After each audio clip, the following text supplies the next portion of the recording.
I've always had this loneliness. I had this sense, even since I was a child, of this being alone. I never could figure out why.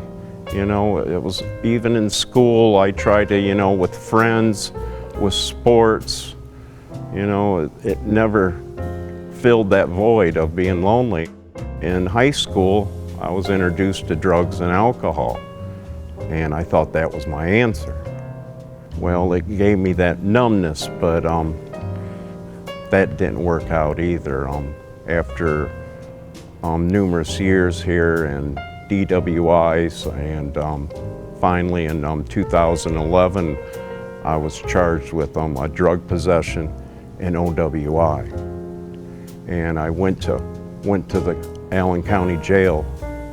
I lost my home, my job. I had custody of my youngest daughter, Madison, you know, and I was broken. As a child, I did go to church with my parents, you know, on a regular basis, but I didn't like it. Nothing made sense to me. So when I got older, I never went to church. I had a sense there was a God, but I was more of I guess you could say, a realistic person. If I couldn't see this God, I had my doubts. And then when I finally got broken, when I lost my job, my home, you know, my car, and the custody of my daughter, you know, my way, my will wasn't working out. And I just heard this voice calling that I'm here for you. And it was the Lord calling me, Christ. You know, and when I went into the jail, there was a gentleman that was a preacher at the same time, you know, and he just started a Bible study every morning in jail. And I received this Bible, my first Bible that I opened up, that I started reading.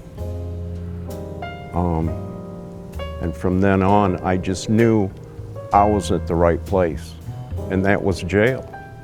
I knew then that there was an answer.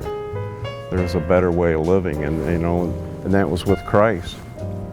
And I soon started reading the Bible every day, and in the Bible studies, you know, at jail, you know, it's all started to come together. I just knew then, you know, this was it. He was there, and I finally opened up my heart for him.